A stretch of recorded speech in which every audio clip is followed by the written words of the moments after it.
Each day at Equip, we looked at this theme deeper, and we looked at what it means for us to step out and to step up towards all that Jesus is calling us to do.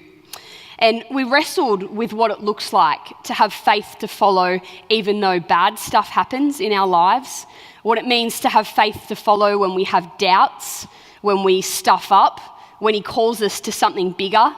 And we'll also challenge this week that it doesn't matter how far along we are in our journey or how not far along in our journey we are. We can always take a step to go deeper in relationship with God. We can always learn more. We can always be more. We can always understand more about who God is. And our key text for this week that we look at is the story of Jesus walking on water and calling Peter out from the boat. So we're going to turn to that this morning. We're going to spend some time looking at that this morning, some of the things that we uncovered in the last week at Equip.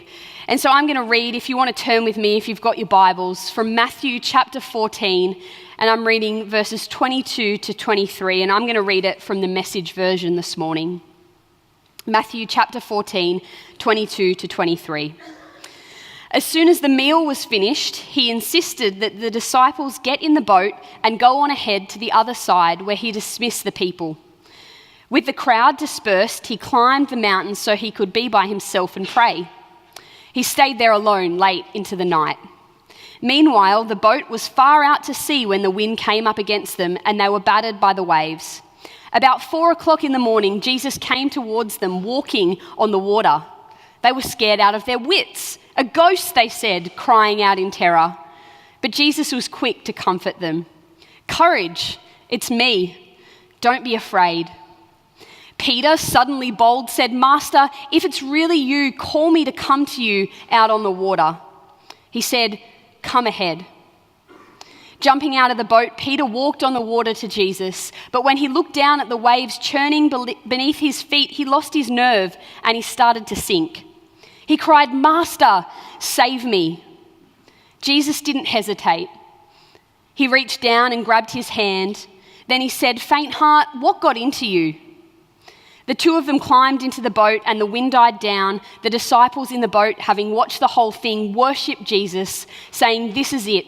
You are God's son for sure." It's a great story, isn't it? A great miracle that reveals to us who Jesus is. And the focus of this story, as it was for us during the week a little bit, is usually on Peter. Good job, Peter, for stepping out of the boat. Or why did Peter doubt? Should Peter really have gotten out of the boat in the first place? Why did he sink?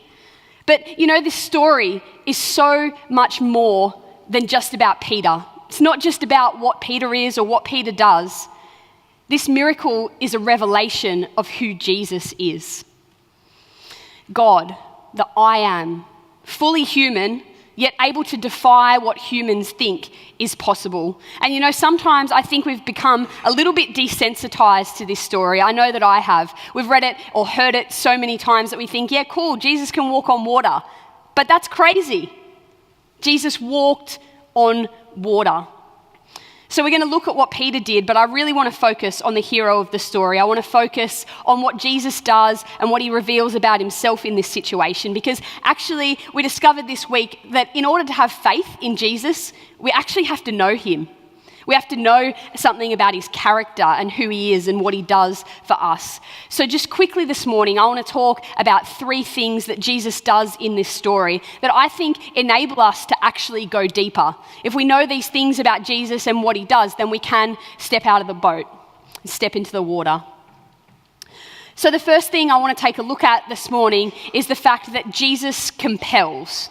He compels us. This story comes in the Bible just as Jesus has fed the 5,000. So the disciples have witnessed him do this great miraculous thing. But instead of sitting around and basking in his own glory, Jesus says, "No, it's time to go, disciples." And he sends them ahead on the boat and dismisses the crowd and retreats by himself to pray. The Bible tells us here in verse 22 that Jesus insisted that the disciples leave and get into the boat. A better translation for that word insistent would be that he compelled them. He urged them. He forced them to go and to get on the boat and set out to sea.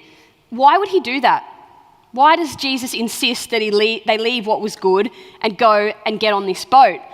And as I looked at that word and how Jesus did that, I thought to myself, probably for the first time when reading this story, how those disciples would have felt when Jesus tells them that they have to go. They begin sailing out in the middle of the night, just as Jesus had told them to do, without him, and the wind picks up and the waves pick up and the boat's kind of getting tossed about, smashed by the waves. And I don't know about you, but if I'm a disciple in this situation, I'd be thinking to myself once again, who even is this Jesus guy? He sends us out into this situation we probably don't really even want to be in. The wind comes, the wave comes, and he's not even here with us. Like, who is this guy? And I don't know if you've ever been in a similar situation where Jesus has compelled you to do something, and you step out in obedience to him, and you think, am I crazy? Did I mishear you, God? How does my life look like this in the present moment when I think that I'm being obedient to what you've compelled me to do? But you see, Jesus wants the disciples to go deeper than where they already are. He wants them to experience more of who he is. I reckon there's a big temptation for us as Christians, for people who know Jesus, to just stop going deeper. Because you can imagine being a disciple in that crowd when Jesus broke the loaves and the fishes and fed the 5,000. They must have just been in absolute awe of Jesus. Like, that is an amazing miracle in itself. But the thing is, if Jesus hadn't wrapped that up, if he hadn't insisted that the disciples leave and get on the boat, they actually would have missed out on something even greater than what he'd done back on the shore. And I reckon we fall into that trap pretty easily, because of course we celebrate the great things in our lives that Jesus has done, right? Of course we celebrate those things, but we can be really tempted to stay there instead of moving towards something better. And you know, when I think of going deeper, my mind automatically goes to scuba diving. That's what I think about when I think about going deeper. And I was thinking this week about the comparison between snorkeling and scuba diving and how they're different and the same, because they kind of both have the same aims, right? It's to see cool stuff in the ocean. But you know, there's really just a whole lot of stuff that you can't see when you're floating on the surface. And for me, I've done some incredible snorkeling in my life. I've seen some great things, especially in places like Hawaii. It was amazing. But actually, there's so much depth. There's so much more depth to the ocean than what I can see when I'm floating on top of it. And I don't know about you, but I don't want to be on land back at a party while Jesus is out there walking on water. Celebrating's good. Each new thing that Jesus does in our life is good, but we don't want to get trapped there because he always wants to take us to the next place. He wants to take us deeper. There's more for us to do. What was there for the disciples, what happened was good, but it actually wasn't God's best for them to stay there. And I want to keep going deeper in my relationship with him because I want to experience God's best for my life. And you know, going deeper is harder, isn't it? It's harder when we decide to take a step and to know Jesus at a deeper level. And if we want to do that, we actually have to work at it. Just the same as if we transition from snorkeling to scuba diving. See, if I want to go snorkeling, I can just pick up my gear from the garage and chuck it in the car and drive to the beach. I probably navigate if it's safe to go out. But really, I don't have to do much work, put much effort in to where I go snorkeling. It's pretty safe. But you know, if you go scuba diving, usually you have to take a course. And the gear's expensive, so you usually have to hire it. You have to know how it works. You have to have oxygen. You have to have all the equipment. You have to have a buddy usually. And not only is it harder work, but there's actually a whole lot more risk associated with scuba diving. There's a whole lot more that can go wrong. In fact, when you scuba dive, it's actually never risk-free. And if we want to go deeper, then actually we have to accept our inability to eliminate all risk in our life. We can minimize risk, we can manage risk, but risk is always there. Scuba diving's harder work, it takes more planning and it takes more energy, but it gets us to a deeper place, to somewhere where we just can't see when we're floating on the surface. And this is where Jesus wants the disciples to be. He wants them to keep getting deeper, to keep stepping out in faith, to keep navigating through the hard stuff, and not to be content with what's always easy. And if he hadn't insisted that they get on the boat, then perhaps they would have missed out on seeing more of who he was. So the story moves on, right? The disciples, they're out on the water. They're out there for a pretty significant amount of time. The wind has kicked up, the waves are getting bigger, and Jesus decides to join them. Except he walks out from the shore on the water to join them. And you know, the disciples, as you can imagine, they freak out. They think it's a ghost and they cry out. But as Jesus approaches, he says, "Hey, take courage. It's just me. You don't have to be afraid anymore." And as Peter comes to terms with who and what he's seeing in that moment, he calls out in verse 28, "Master, if it's really you, call me to come out on the water." And Jesus' response is our second point this morning. It's that Jesus calls. He calls us to come and to be with him. See, when Peter speaks, his desire is to be with Jesus, and Jesus says, "Come ahead." He calls Peter to come to him, to step out into the unknown. Come. It's one word. It's simple. Come. And you know, there's no doubt in my mind that when we genuinely desire to be with Jesus, he calls us. He calls us to come to him. But the thing is, that's scary because Jesus is not always standing in the place that we want to go. He's not always standing in a place that makes sense. It does not make sense that a human man was standing on the water. It doesn't make sense. But here he is and he calls Peter to himself. And I reckon Peter knew how ridiculous Jesus sounded in that moment. Peter knew that human people couldn't walk on water, but he desired to be with Jesus. So despite what makes sense, he stepped out. Did he know for sure what was going to happen? No. Did he even make it all the way to Jesus? No. But he stepped out. He desired to be with Jesus and he responded to Jesus' call. And you know, for Peter that night, obviously, responding to Jesus' call to come was stepping out into the water. But for some of us, I think Jesus wants to meet us in a different place, to step out in a different way towards him. And you know, stepping out of that metaphorical boat, for you, it might just be that actually tomorrow when you go to work and you're sitting in the lunchroom and someone asks you what you did on the weekend, that you actually don't just give them a vague response. You tell them that you went to church, and that opens up a conversation. For some of our young guys, it might be that Jesus is actually calling you to go and sit with that kid at lunchtime that doesn't sit with any other kids. You know, maybe he's calling you to work hard at your job, to move to places in your career that you never thought possible, because actually he needs Christians who are in that secular sphere to influence people just as much as he needs people who are called to full-time ministry. I don't know what he's calling you to do, where he's standing and beckoning you to come, but I do know that if we desire to be with him, to be in relationship with him, then he calls us out. He simply says, "Come." See, I think lots of Christians, they want to sit in the boat and they want Jesus to calm the storms for them. And you know, I actually believe that he does that. I believe that Jesus is in control and that he can do that for us. He calms the storms of our lives, but it's about our desire.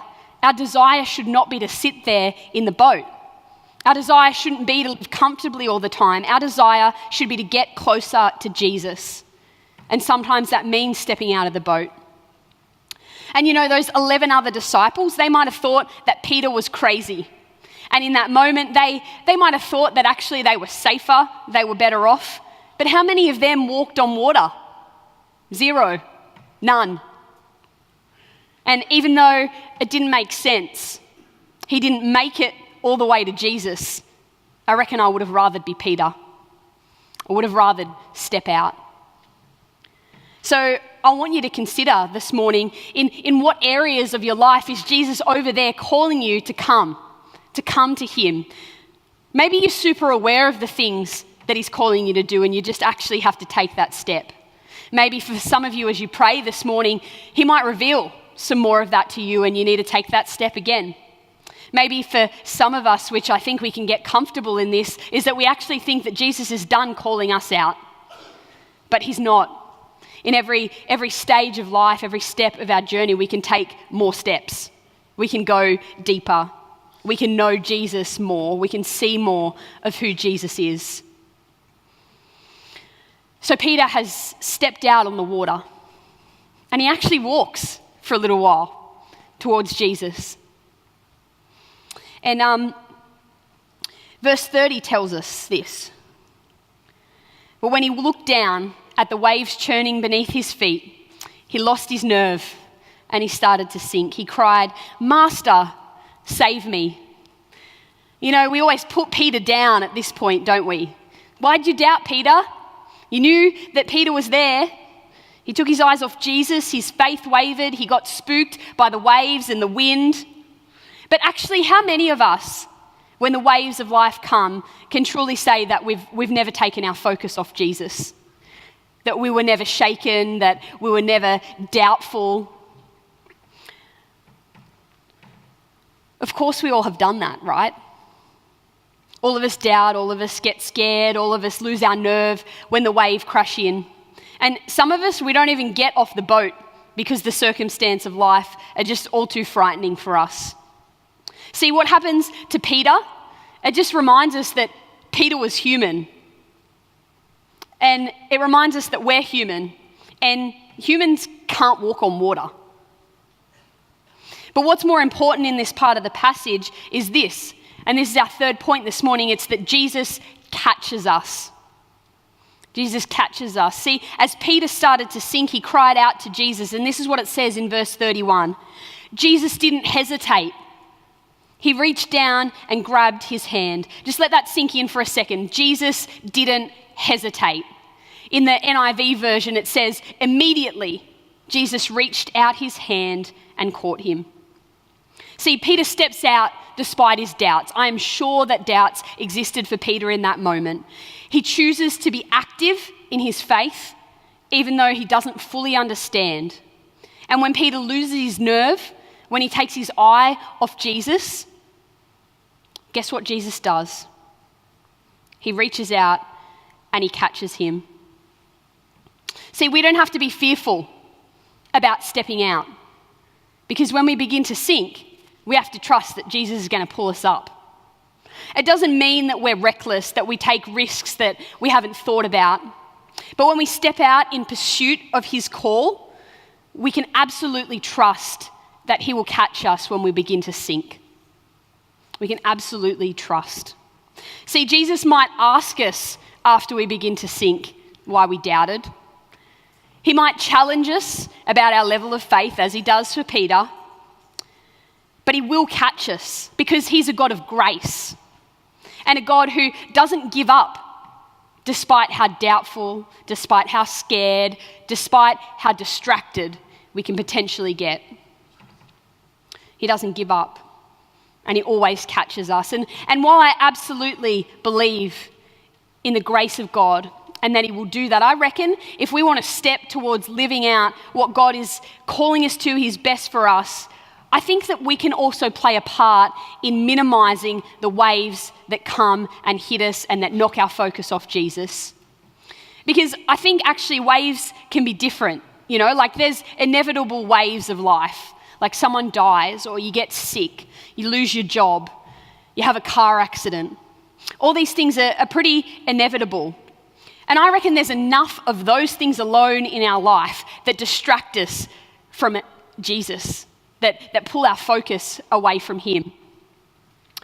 But I wonder sometimes what waves are within our control, that we allow to hit us, that we allow to distract us and cause us to sink. Maybe for some of us it's unsafe or unhealthy relationships. Maybe for some of us it's some kind of addiction that we turn to. Maybe it's a tendency to gossip or to lie or to cross over some moral boundary. And I wonder this morning if you might consider what's your wave? What's your distraction? What's a wave that is actually within your control that you might be able to do something to say, actually, I can play a part in calming that part of my life, so that when the inevitable waves come, I have more of a chance of keeping my focus on Jesus. Because we can magnify, we can look at the waves, and that's what Peter did. That overtook how he felt. Or we can magnify Jesus. We can look to Jesus. We can keep our focus on Jesus. It doesn't mean the waves go away. Peter didn't step out and Jesus just all of a sudden calmed the sea and made it easy for him to walk. The waves were still there. But we keep our focus on Jesus. I'm going to invite the band to come up because we're going to sing in a minute. But you know, this story for us, it reveals who Jesus is. It's a revelation of who Jesus is. For the disciples, it showed more of who Jesus was. But you know, that revelation occurred amongst absolute chaos for them. Don't you think that that's reassuring? Because life is chaotic, right? We don't have to wait till the seas in our life are calm before we approach Jesus. We don't have to wait till they're calm to know who he is. We don't have to wait till they're calm to accept what he's done for us, to step out towards him. He's the same. He's God. We have to stop waiting for the waves to die down before we go deeper. We have to get deeper in the mess, right? Because life is messy. We have to get deeper in the struggle. We have to get deeper even though we doubt, even though we don't fully understand. And I want to suggest this morning, especially for our young people, I think wrestling with some of that stuff, some of our doubt, some of our hurt, some of our struggle has actually strengthened their faith. We have to go there. We have to get deeper in that stuff. And so while Peter reminds us of what stepping out looks like and really just what it is for us to be human and humans that can't comprehend all that God is, Jesus actually shows us who God is. That he is consistently compelling us. He's consistently calling us. He's consistently catching us when we make mistakes. That's who Jesus is.